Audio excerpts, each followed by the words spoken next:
Sa punto po ito ay makakausap natin si Attorney Francis Acero, ang hepe ng Complaints and Investigations Division ng National Privacy Commission. Magandang tanghali po, Attorney Acero. Good afternoon, sir. Ano po ba yung kadalasang panganib sa pakikipagkita sa mga taong nakikilala lamang sa mga social media? Kasi pag madali magsinungaling tapos pag nakakita tayo ng ganyan, tapos gusto natin nakita natin, mas naniniwala tayo. May kasabihan na we lie because we want to believe what is being told to us. That's how we get lied to. And sa ganun, pag social media, pag nakita tayo, magandang itsura, medyo mukhang decente naman, ipapabilib din tayo.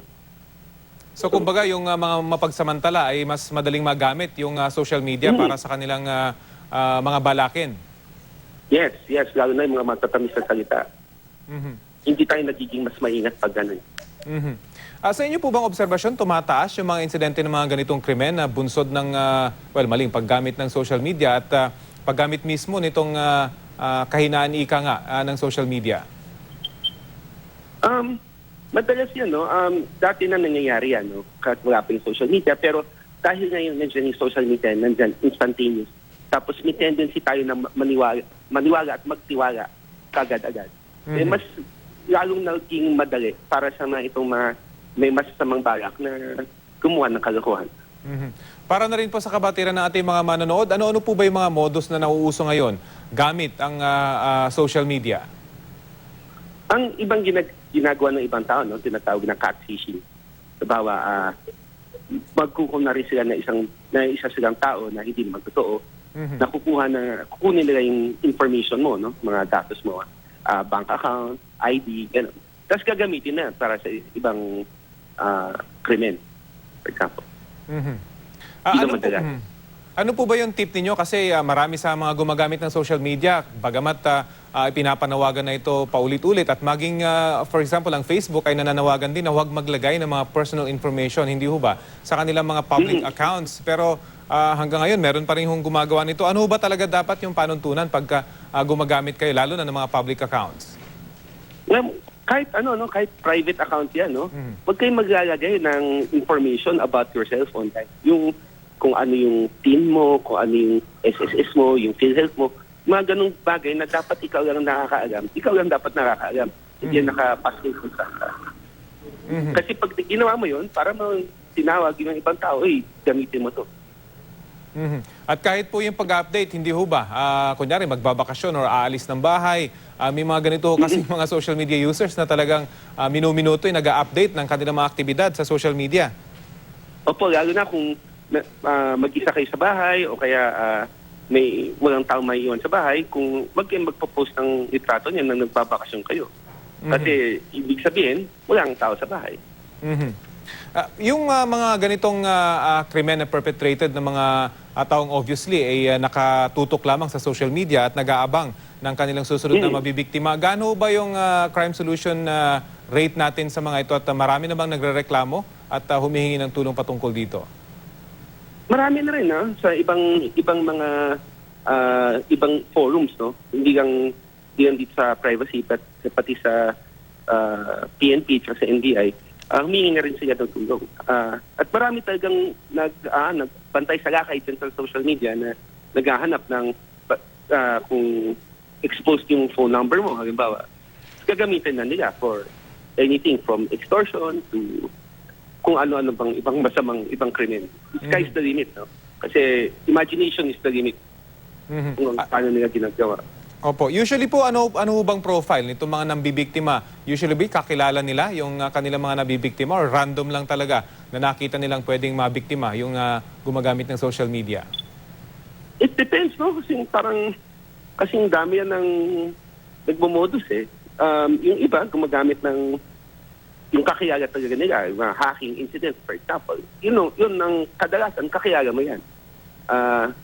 Yung inisip natin kasi na hacking, nakaupo lang sa isang computer tapos naghanap ng password. Pero hindi yung totoo. Ang kadalasan ng hacker, kakilala mo, kaibigan mo.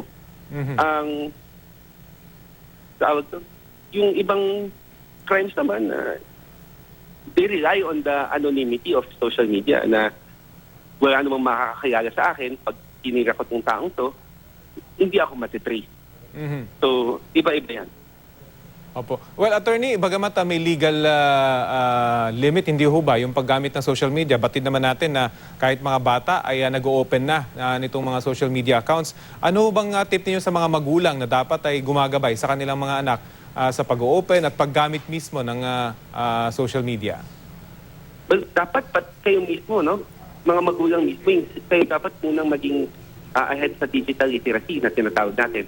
Na alam niyo dapat kung ano yung safe conduct, kung ano yung tamang behavior online, pati yung tinatawag nating good manners and right conduct pagdating sa online behavior. Para pagdating sa mga anak natin, matuturo natin, na tantayin natin na alam natin, pag sila mismo naging aware na sila sa kanilang mga pwedeng gawin online, maging responsible netizens din sila. Sapat ho ba yung ginagawa ngayon ng pamahalaan para sa information dissemination, lalo't lumalaki din yung mundo ng social media dahil ginagamit na ito, hindi ho ba, sa lahat ng aspeto ng ating buhay? Well, kami dito sa National Privacy Commission, meron kaming Facebook page sa facebook.com/privacy.gov.ph. Meron doon kami mga tips, no, kung paano makaiwas ng ganitong klaseng disgrasya sa pagpapalit ng password, pag-secure sa iyong online environment. You know? Pero ganun pa man, it helps, no, na magbasa kayo online kung paano kayo maging safe. And at the end of the day, bandang huli, diba? Good manners and right conduct. Napakalaking bagay nun. Pwede ho nating maulit yung binanggit po ninyong site sa Facebook para sa mga interesado na makakuha ng tips para ma-secure nila yung kanilang mga accounts. Facebook.com/privacy.gov.ph. Okay.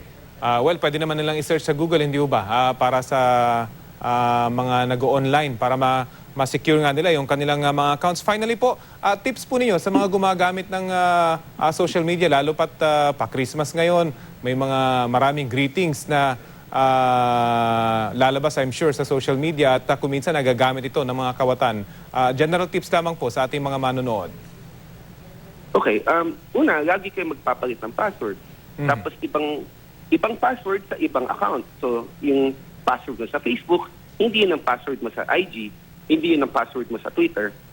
Tapos, pag kagamit ka ng password, hindi siya yung taong mahal mo sa buhay or hindi siyang madaling tandaan, mga 1, 2, 3, 4, ganun. Hindi ganun. Gumamit ka ng phrase. Halimbawa, my hair is white. Halimbawa, ganun.